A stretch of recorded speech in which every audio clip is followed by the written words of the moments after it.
Hello, today I'm going to read you the story Giraffes Can't Dance by Giles, Andreae, and guide Parker-Rees. Gerald was a tall giraffe whose neck was long and slim, but his knees were awfully crooked and his legs were rather thin. He was very good at standing still and munching shoots off trees, but when he tried to run around, he buckled at the knees. Now every year in Africa, they hold the jungle dance, where every single animal turns up to skip and prance. And this year when the day arrived, poor Gerald felt so sad, because when it came to dancing, he was really very bad. The warthogs started waltzing, and the rhinos rocked and rolled. The lions danced a tango that was elegant and bold. The chimps all did a cha-cha with a very Latin feel, and 8 baboons had teamed up for a splendid Scottish reel. Gerald swallowed bravely as he walked toward the floor, but the lions saw him coming, and they soon began to roar. "Hey, look at clumsy Gerald," the animals all sneered. "Giraffes can't dance, you silly fool. Oh, Gerald, you're so weird." Gerald simply froze up. He was rooted to the spot. "They're right," he thought. "I'm useless. Oh, I feel like such a clot." So he crept off from the dance floor and he started walking home.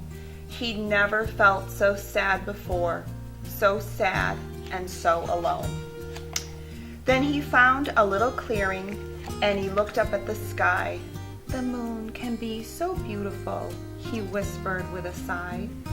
"Excuse me," coughed a cricket, who'd seen Gerald earlier on. "But sometimes when you're different, you just need a different song. Listen to the swaying grass and listen to the trees. To me, the sweetest music is those branches in the breeze." So imagine that the lovely moon is playing just for you. Everything makes music if you really want it to. With that, the cricket smiled and picked up his violin. Then Gerald felt his body do the most amazing thing.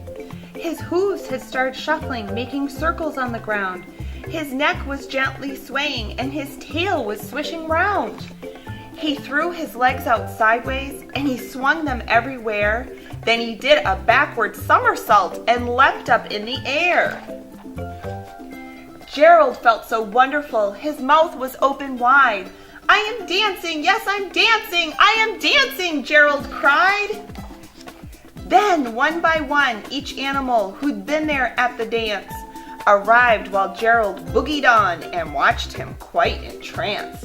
They shouted, "It's a miracle! We must be in a dream! Gerald's the best dancer that we've ever seen! How did you learn to dance like that? Please, Gerald, tell us how." But Gerald simply twirled around and finished with a bow. Then he raised his head and looked up at the moon and stars above.